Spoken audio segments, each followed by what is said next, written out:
We'll take first question here. Mike in the front row. Michael, Nikola picks up his fifth foul 3 minutes into the fourth quarter. He ends up coming back, I think, at the 4-minute mark. Were those the longest 5 minutes of your life, and how did you guys survive them? Guys stepped up. It was we're up 13 to go in the fourth quarter. They started out 8-0, and that coincides with Nikola picking up his fifth foul. So they came out aggressively. They have us on our heels. And usually in the regular season, when Nikola went out, things kind of went haywire. But I can say not just tonight, Mike, but throughout these playoffs, however many games we've played now, the non-Nikola minutes have gone really well. And we called a timeout. We ran a play, ATO. Jamal knocks it down, really well executed. And then that unit that was out there, Jamal, Bruce, Jeff, Aaron, and then, KCP or Christian, they defended. I mean, the fourth quarter, we held that team to 22 points, 39 from the field. We outscored them in the second half, I think, 53-44. And then Bruce Brown in the fourth quarter was amazing. He had, I think, 21 points. 11 of those were in the fourth quarter. They were giving Jamal so much attention that let's get Jamal off the ball, let Bruce make some plays. He was aggressive, got to the basket, made shots, and tonight was an impressive performance. I thought Aaron Gordon was huge all night long, man. He brought his hard hat tonight and was just a warrior on both ends for us. Nikola, he had another great game. And one of the best stats of the night, Mike, was Jamal Murray had 12 assists, no turnovers. In a game where he was getting blitzed and bodies thrown at him all night long, did not have one turnover. And that's just remarkable. So truly a team win. We're not satisfied. We're going home. We know we have a lot of work to do, and we're going to take it one quarter at a time. Vinny in the second row. Michael, Aaron in that second quarter, it seemed like your offense was a little stuck in the mud, and Aaron scored, I think, 15 of his in the second quarter. How important was that stretch in the second quarter, and then just his impact overall with 6 assists as well? Yeah, I mean, to your point, 27 points, 6 rebounds, 6 assists, making threes, getting to the foul line, guarding at a high level. Aaron did it all for us tonight. He really did. And, we've seen that now in 4 games in the finals where Aaron has had moments where he has carried us offensively. He made threes tonight, obviously, which is always a good thing, but I couldn't be more proud of Aaron Gordon and his impact across the board tonight. Arash, next row. Coach, you talked before the game that tonight was must-win. Now with the opportunity to close it out, what's the message going to be to the guys over the next couple of days? Yeah, just understand that we haven't done anything. I told our guys the first thing I said, we're not celebrating. It's a good win. We've done our job, but we're not celebrating like we've done anything yet. We know we're going to have to go home and turn off the TV, the radio. Don't read the papers. Don't listen to everybody telling you how great you are because we haven't done a damn thing yet. We have to win another game to be world champions. And we're going to do that by simply taking it one quarter at a time. And we stay true to our identity. We'll give ourselves a great chance to do that. Ohm, third row. Ohm Young's ESPN. Michael, I know you talked about how this was a team effort, especially when Nikola went out. But you've spent much of this season having Jamal kind of, run the second team at times. I know you couldn't have thought ahead of, this was a moment where you wanted to prepare Jamal for this. But what did Jamal show you kind of running that unit when he was out there to put you guys one win away from a championship? Well, I think Jamal, regardless of what's going on, he's going to step up. He's going to find a way to impact the game. And the most impressive thing for me, Ohm, was, he had 15 points tonight. And he was, 5 of 17 from the field. But 12 assists only and 0 turnovers. And just kind of, all right, they're putting 2 on me. Let me make the right play. He did not get bored with making the right play. He did not say, no, I'm going to save us and try to carry the team. He just read the defense, made the right play, and trusted. That's a big part of our culture, is trusting one another. And I thought Jamal's trusting his teammates tonight was just at such a high level. And, really proud of his performance. And, again, it wasn't just Nikola and Jamal. We're getting really, really big contributions from a lot of players. The last thing I'll say, man, I think that's 2 games in a row. And even the first game that we won, our defense has been playing at a high level.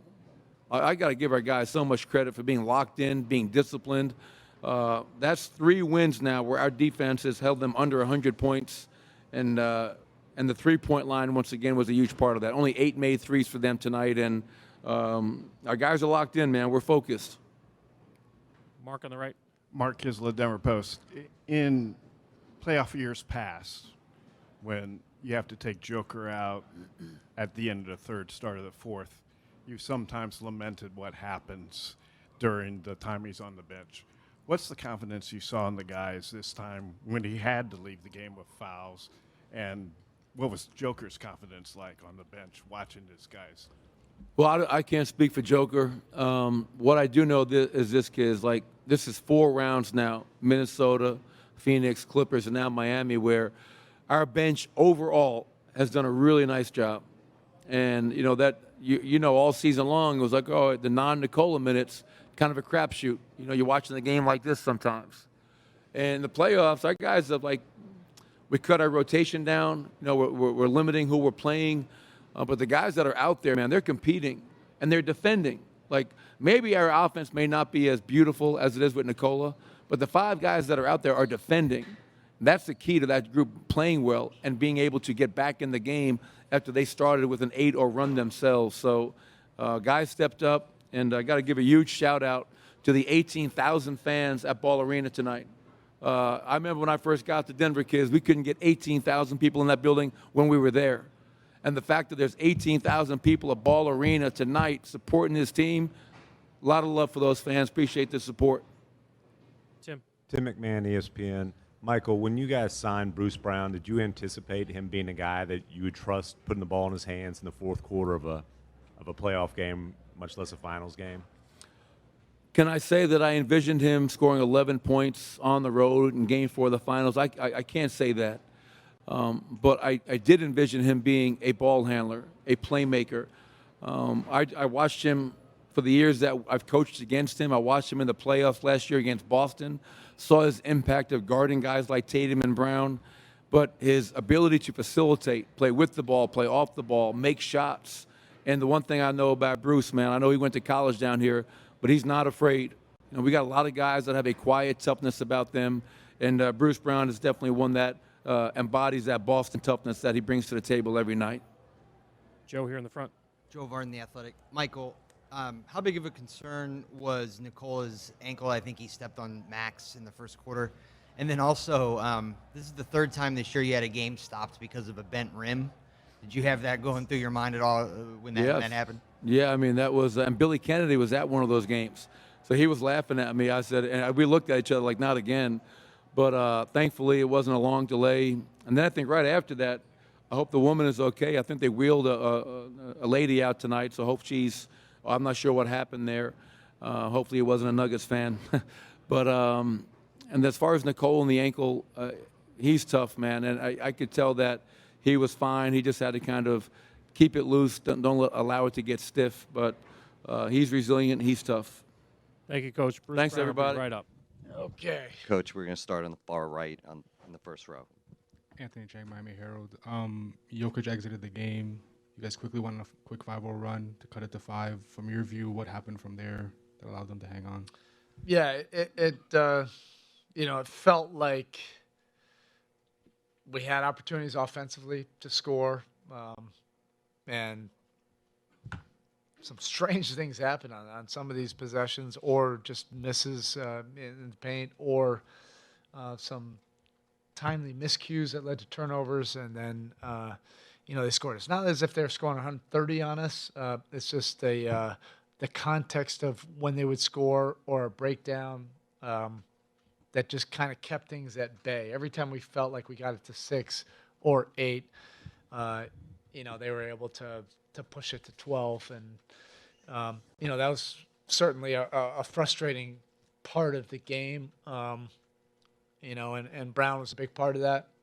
Some of his random drives and plays in the middle of the paint. When you're expecting it to be, Murray or somebody else. Left side, first row. Will Guillory with the Athletic.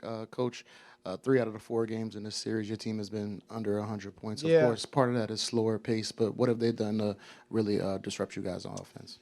Well, tonight, it's been a little bit different each game. Tonight, it was probably those,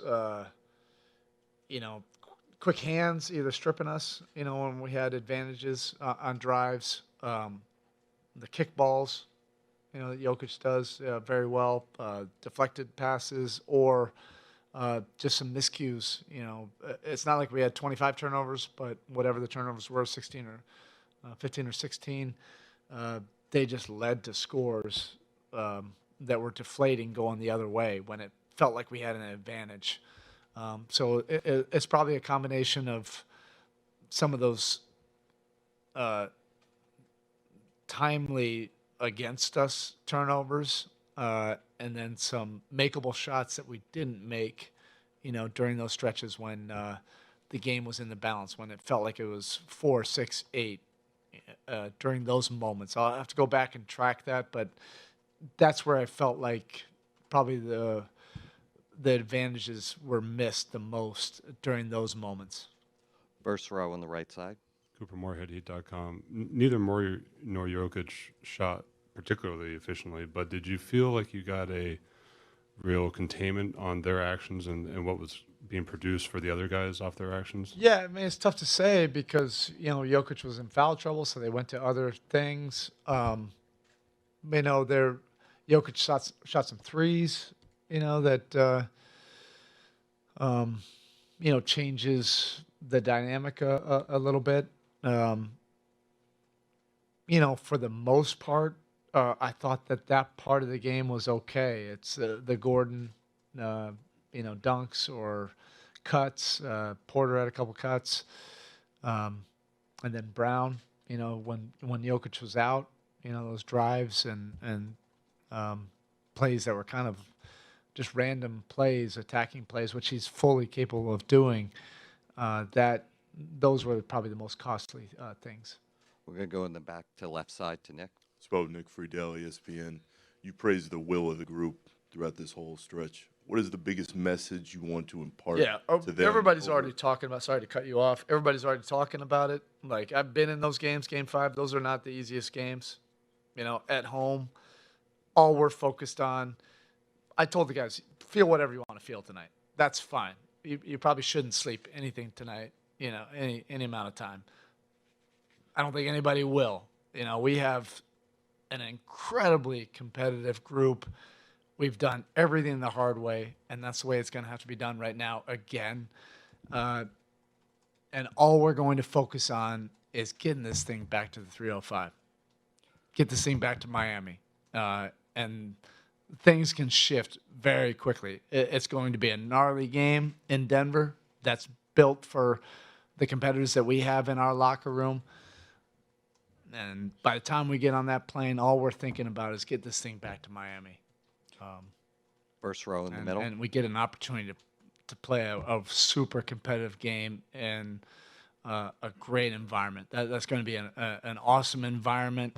Our guys are built for that. They love that. And particularly, I'm sure, everything in the next whatever. What do we have? 3 days in between? Yeah, we understand what the narrative will be, but that's the way it is with our team. First row in the middle. Hey, Spo, Melissa Rowland, Fox Sports. Considering how much you guys have already overcome this postseason, how much confidence does that give you, obviously, heading into a 3-win series? It doesn't matter about confidence or not confidence or how we feel or what our mood is. Our guys love to compete.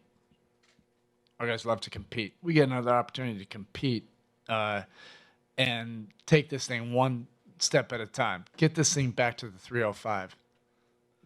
And we do that, all right, that's how quickly things can change. Obviously, we got some things to figure out, but we have an extra day to do that. But the mindset, you don't have to question that. That's what everybody's already thinking about. We'll take 2 more questions. Tim Reynolds on the right. Tim Reynolds, AP. Eric, the energy that Kevin Love gave you to start the third quarter, I saw you gave him a pretty vicious slap there when he came out. Is those stretches, is it just that simple? That's going to be what's required? Yeah, it's going to be inspiring plays. You stack inspiring play after inspiring play. Right when I took him out, because that's when he was going to come out, it was about 4 and change.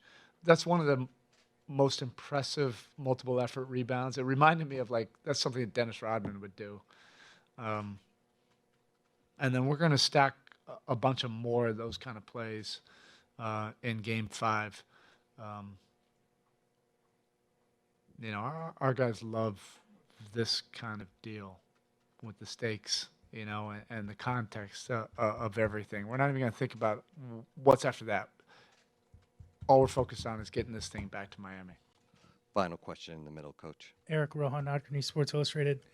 You mentioned Gordon earlier. I believe he was the leading scorer out of everyone tonight. It seems like a lot of times he takes advantage of his size in the paint. Just in general, when a player like that has a size advantage and they're using it, where do you kind of begin to counteract that? How do you begin to counteract something like that? Yeah, I felt like the size was more of a factor in game one. I think there was miscues, lack of communication, or rotations tonight. Now, he is fully capable of doing what he's able to do. And, he's big, he's athletic, he's a great finisher. He has a real good synergy, all that stuff. So you have to respect that and then conquer it. Tonight, there are some more relief points that, I think we could have handled better. That doesn't guarantee that we would have been able to get the stop. But my instinct says before I got to the film that it felt like more of those kind of things. Okay? Thank you, All right, Coach. thank you. Thanks for watching ESPN on YouTube. For live streaming, sports, and premium content, subscribe to ESPN+.